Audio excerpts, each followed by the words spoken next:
Minsan ay minahal ni Jenna si Polo ng buong puso. Ngunit dahil sa matinding pangangailangan ay kinailangan niyang iwan ito at talikuran ang kanilang pagmamahalan. Mahigit 4 na taon nang lumipas, isa uling matinding pangangailangan ang nag-udyok sa kanya para lapitan ito. Naakusahan ng kanyang ama ng kasalanan na hindi naman ito ginawa. Kailangan ito ng abogado na magtatanggol dito. Si Polo, ang isa sa mga pinakamagaling na abogado sa bansa at kilala ito sa pagtanggap ng mga pro bono cases. Lakas loob na nilapitan niya ito para hingin ng tulong nito. Pumayag ito. Pero may kapalit. Siya. Kanina pa nakatayo si Jenna sa tapat ng hilera ng mga elevator. Ilang beses nang bumukas at sumara ang mga yon pero hindi niya magawang sumakay sa isa. Somewhere inside the building on the 7th floor to be exact was the one person she had hoped she would never see again. Ang taong iyon ay si Attorney Apollo Sandoval Jr. Nakilala sa tawag na Polo. Ex-boyfriend niya ito. Maisip pa lamang na posibleng makaharap niya ito ay para na siyang mahihimatay sa kaba.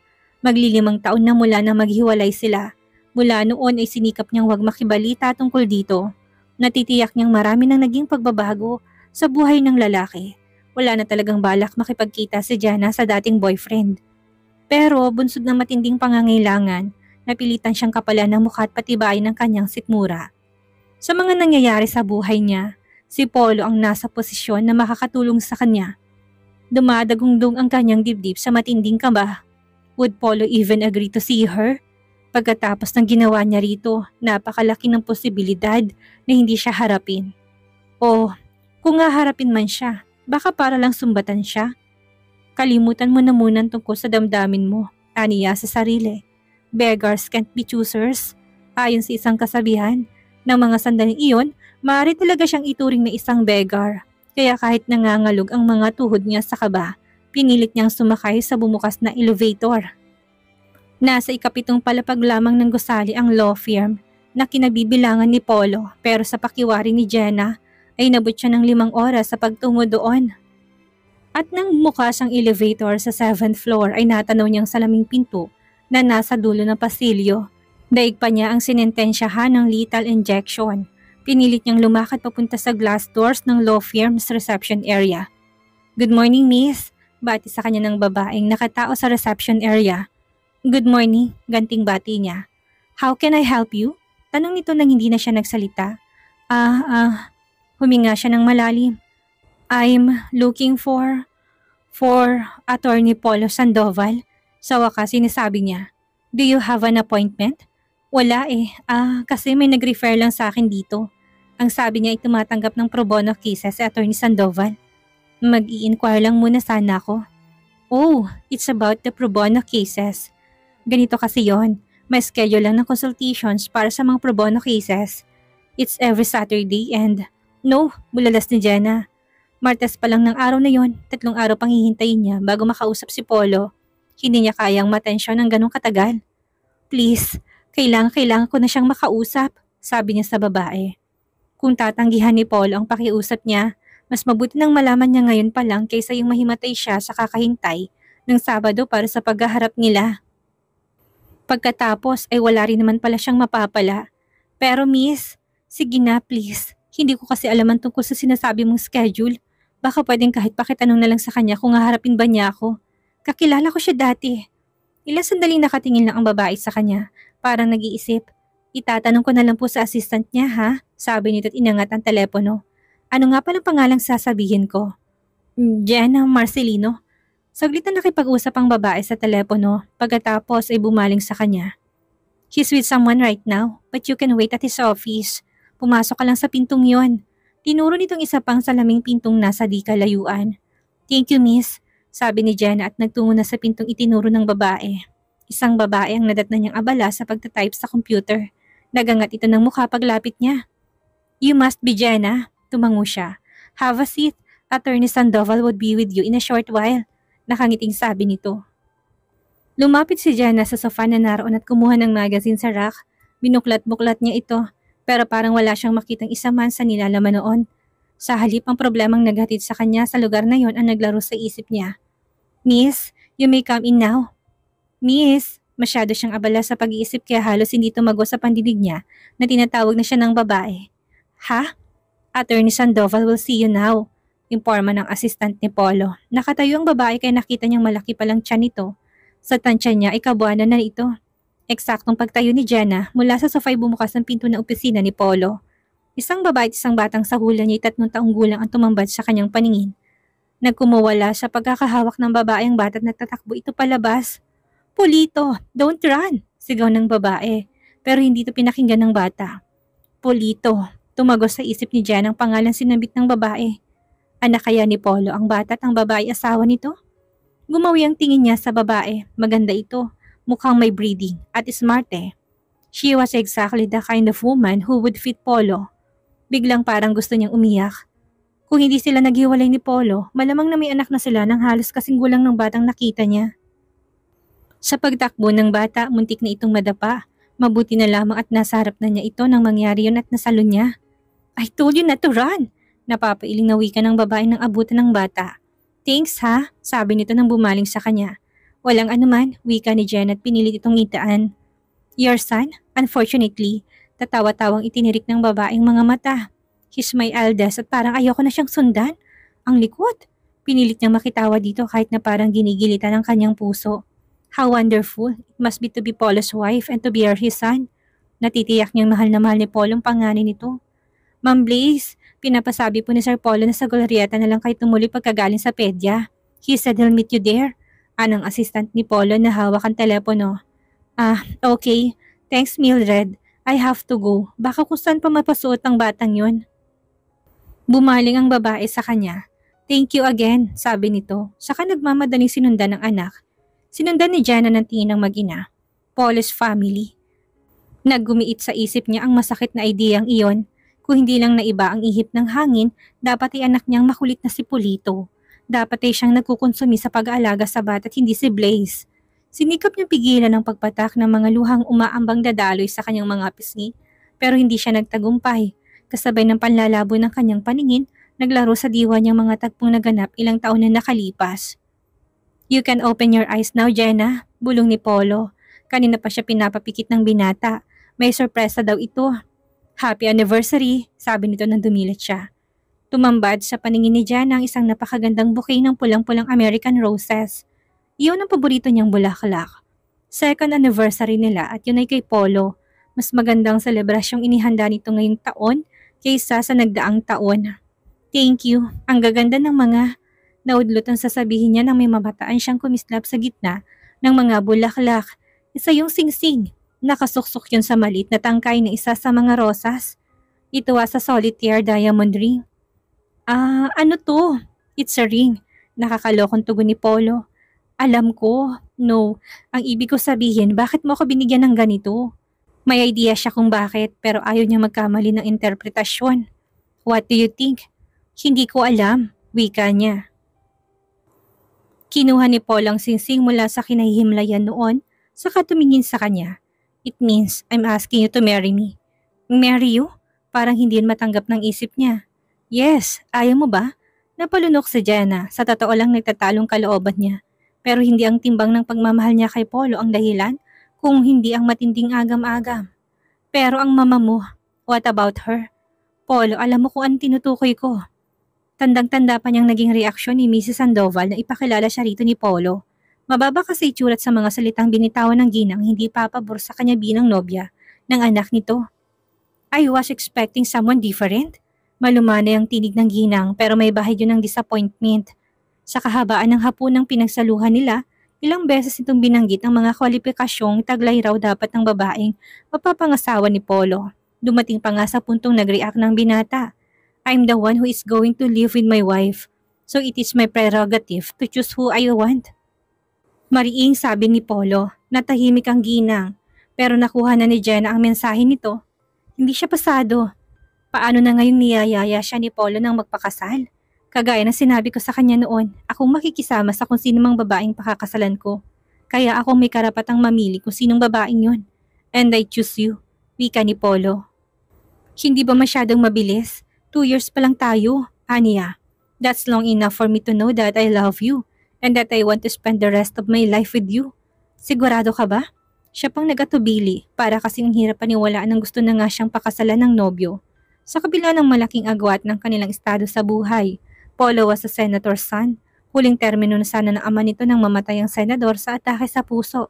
But Senator Apollo Sandoval, Sr. left a legacy that would be remembered by the people for a quiet a while. Ilang batas ang sinulong nito na malaki ang naitulong sa pag-unlad ng bansa at sa pagsugpo ng graft and corruption. Sa kabila ng matagal na pamamalagi ng senador sa mundo ng politika, wala ni isang iskandalo o anomalya itong kinasangkutan. Yun ang dahilan kaya si Mr. Clean ang bansag sa kanya.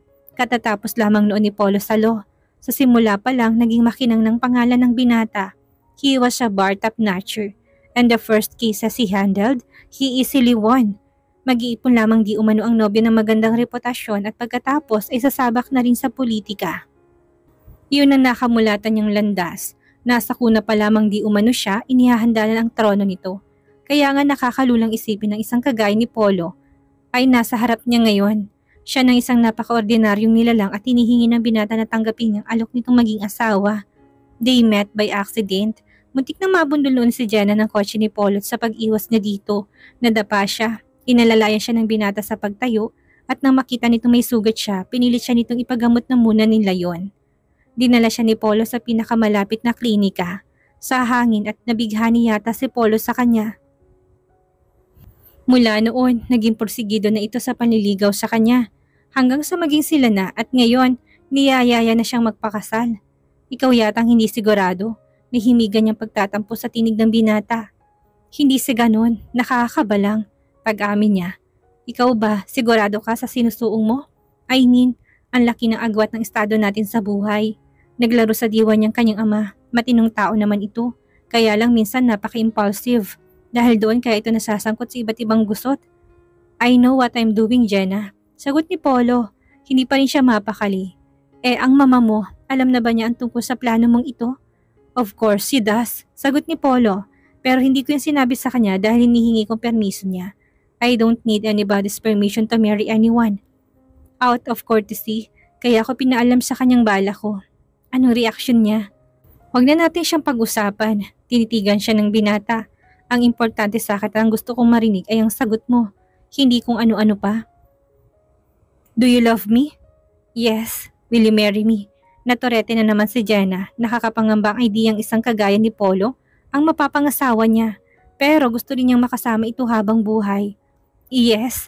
Really? Halatang tuwang-tuwa si Polo. Yes. Oh Jenna, you just made me the happiest man alive.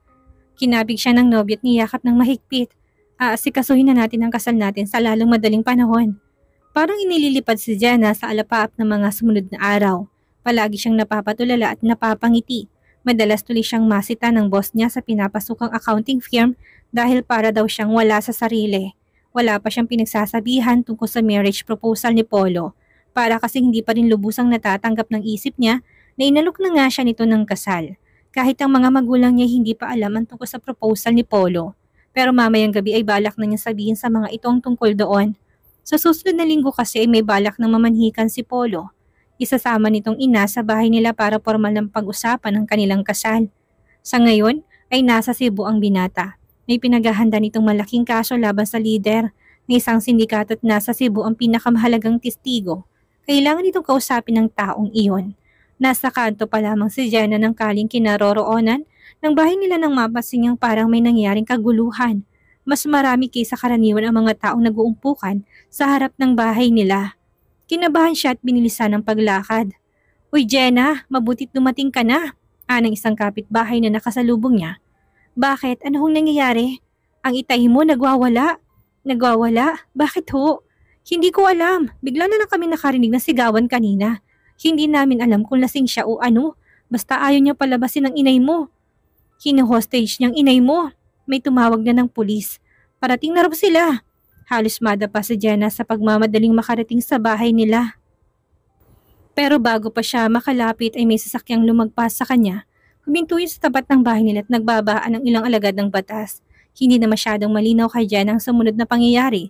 Nagkaroon ng negosasyon pero ang tanging narinig niya yung pagsigaw ng itay niya. Hindi niya naintindihan ng mga sinabi nito. Naalala niyang ilang araw na niyang napapansing tila balisa ang ama. Kapag tinatanong naman niya ito, ay laging sinasabing ayos lang ito. May kaunting problema lang di umano ito sa trabaho.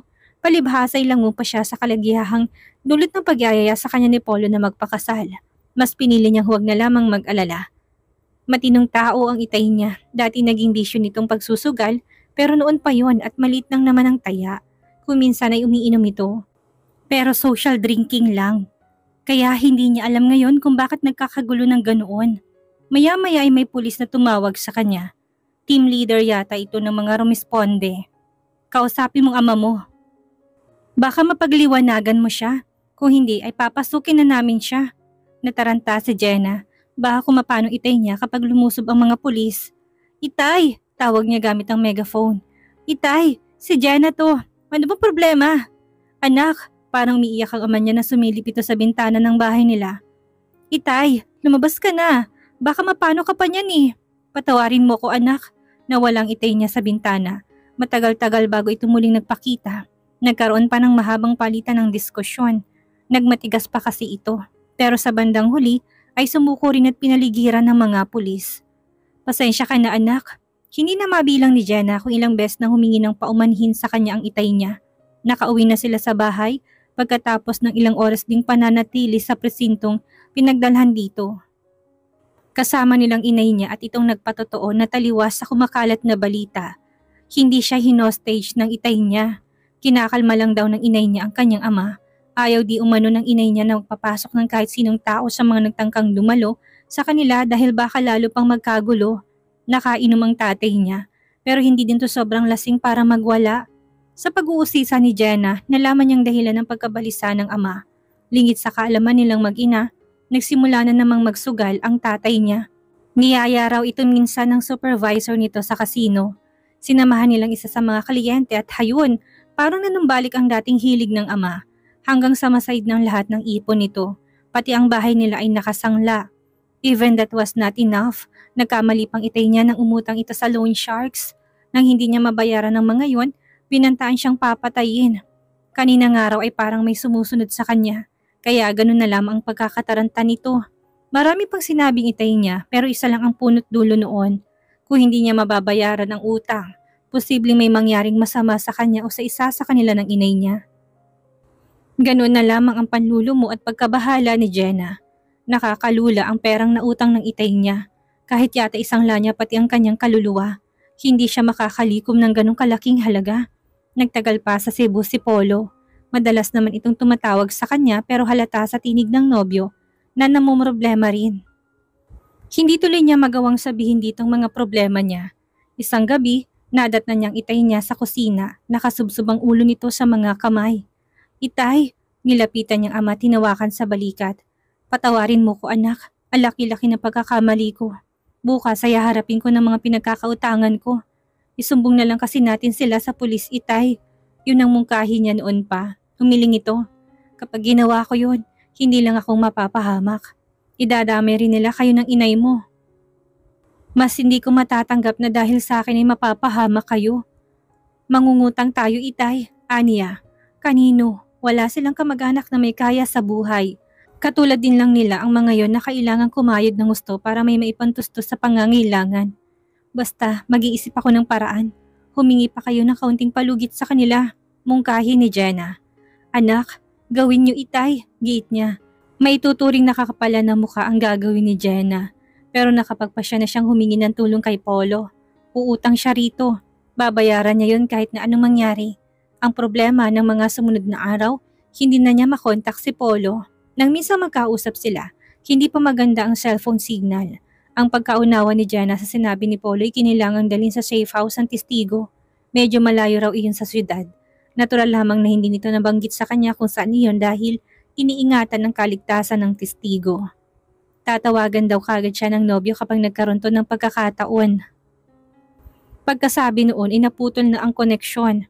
Parating out of coverage area na ang mga sinasabi sa kanya kapag tumatawag siya sa number ni Polo. Ngayong dalawa nang inaalala niya, si Polo at ang itay niya.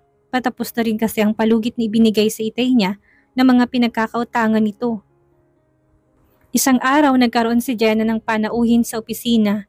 Ganun na lamang ang pagkagulat niya nang sabihin sa kanya ng kasamahan ang pangalan ng taong naghahanap sa kanya. Si Miss Aurora Sandoval. Anong kasamahan niya? Inalihan siya ng matinding kaba. Hindi kaya may masamang nangyari kay Polo? Sa naisip na pasugod siya sa lobby kung saan naroon si Mrs. Sandoval. O bakit namumutla ka? Tanong ng ginang na madatnan niya itong prenting nakaupo sa reception area. Kausapan nitong boss niya. Nagulat lang ho ako. Si Polo ho? He seems to be fine. Nakausap ko isang kulig niya at abala raw sila sa paghahanda ng kaso nila. Sagot ni Mrs. Sandoval. Hindi siya makatawag for security reasons daw. Salamat naman. Nakahinga ng maluwag si Jenna. Pero maya-maya napaisip ulit siya. Kung ganun ho ay, hindi niya maituloy ang sasabihin. Bakit ako nandito? Well, I just want to talk to you. Bumaling si Mrs. Sandoval sa boss niya. Okay lang ba kung isama ko siya? I mean, it's almost lunchtime. But she might not be able to get back in time. Okay lang ho yun, sabi ng boss niya at bumaling sa kanya. Go and take the rest of the afternoon off. Tumayo na si Mrs. Sandoval. Kinakabahang sumunod siya rito. Wala silang imikan habang palabas sila ng gusali. Hindi pa rin kumikibo ang ginang hanggang sa makasakay sila sa pajero nito. Para na siyang hihimatayin sa matinding tensyon. Bakit niyo ho ako naisipang imbitahan? Later, sabi nitong bahagyang ikiniling ang ulo sa gawin ng driver. Napilitang itikom ni Jenna ang bibig at tiisin ng tensyon sa bawat pagtakbo ng oras ay parang gomang nababanat ng nababanat. Sa bahay ng mga Sandoval sila humantong. Dinala siya ni Mrs. Sandoval sa lanay. Inutusan nito ang katulong na nagdala ng pagkain at inumin nila na isara ang sliding doors paglabas. Ganon ngang ginawa ng kawaksi. May mga pagkain sa harap nila pero hindi niya magawang uminom man lang ng juice. Masyado siyang tensyonado para lumunok. Masama ang kutob niya kung bakit gusto siyang kausapin ni Mrs. Sandoval. Kung wala palang masamang nangyari kay Polo, siguro ay may kinalaman sa ugnay nila ng binata ang pakay ng ginang. Hindi na ako magpapaligoy-ligoy pa, wika ni Mrs. Sandoval. I have a big dreams for my son. Ganon din ang kanyang papa. Nung nabubuhay pa ang asawa ko, madalas silang mag-usap ni Polo. They would plan and strategize on what to do so my son could reach his goals at the soonest possible time. Sa ngayon, nagsisimula pa lang anak ko sa pag-abot ng kanyang mga pangarap. Level 1 pa lamang siya. Wika nga, but he is doing very well. Napatango si Jenna. Totoo ang sinabi ng ginang. Polo was indeed doing very well. I was watching the news one time. Imagine my surprise and dismay when I saw you in it. Napatda si Jenna. Naalala niya na may mga media ngayon dumating na magkagulo sa kanila. Naging laman sila ng balita. Pero maliit na bahagi lang naman yun. I'm just thankful that it seems Polo didn't get to see the news item. Otherwise, he would have gotten so worried. Hindi siya umimik. May pinupuntong ginang at hinahuna niya na hindi maganda yon. He hasn't announced his engagement to you yet. Ako pa lang napagsasabihan niya. My son has a big dreams. Jenna, alam ko makakamit niyang mga yon. Ikaw ba, gusto mo bang makamit niya ang mga pangarap niya? Oo naman ho, sagot niya. Madalas ding ikwento sa kanya ni Paul ang mga gusto nitong marating, kaya alam niyang mahalaga ang mga yon para sa nobyo. Do you understand politics? Tanong ni Mrs. Sandoval. Ano hong ibig niyo sabihin? Magulong mundo ng politika. Ang malinis ay nagmimistulang marumi. Kapag matino naman ang isang tao, pinakakapilit-pilitang hanapan ng kapintasan. Unfortunately, you, my dear, are my son's weak chink in his otherwise almost impenetrable armor. Ho, Mr. Clean, yun ang bansag sa asawa ko noong nabubuhay pa siya. Walang bahid at walang dungis ang imahe niya. Yun din ang imaheng bentahin ni Polo. Walang duming maipupukol sa kanya dahil walang dungis ang kanyang pagkatao. But what about you? Or should I say, your family? Napalunok si Jenna. Nawari kagad niyang pinupunto ng ginang. Matinong tao ang mga magulang ko. Si Itay ay isang sugarol na hindi napigilan ng bisyo. Sukat may kompromiso niyang kaligtasan at seguridad ng kanyang pamilya. Mawalang galang na po pero he is in deep trouble, isn't he? Malalagpasan namin yon. Hindi na nagtangkang maglihim si Jenna. Ang mga taong nasa posisyon ni Mrs. Sandoval ay may kakayahang alamin ang nais. Kaya bakit pa siya magpapakahirap na magkaila? Kapag nabayaran na ang utang niya ay huwag kang magtanga-tangahan, Jenna, sabat ni Mrs. Sandoval. Hindi mga anghel ang mga taong piniling makasalamuhan ng ama mo. Hindi sila napapakiusapan. Sooner or later, they would make a move at hindi ito magiging isang kaaya-aya. Hindi ako pinanganak kahapon kaya alam ko kung anong sinasabi ko. Ano ho ba talaga ang punto ng pag-uusap nating ito? Minabuti ni Jenna na diretsahin ng babae, kahit pahalos alam na niya ang saloobin nito. Simple lang, iwan mo si Polo. Bilang kapalit, bibigyan kita ng pera na kailangan mong bayaran ng utang ng iyong ama. Sana makaisip ang iyong ama na lumayo sa kanyang mga bisyo at gumawa ng isang bagong pagsisimula.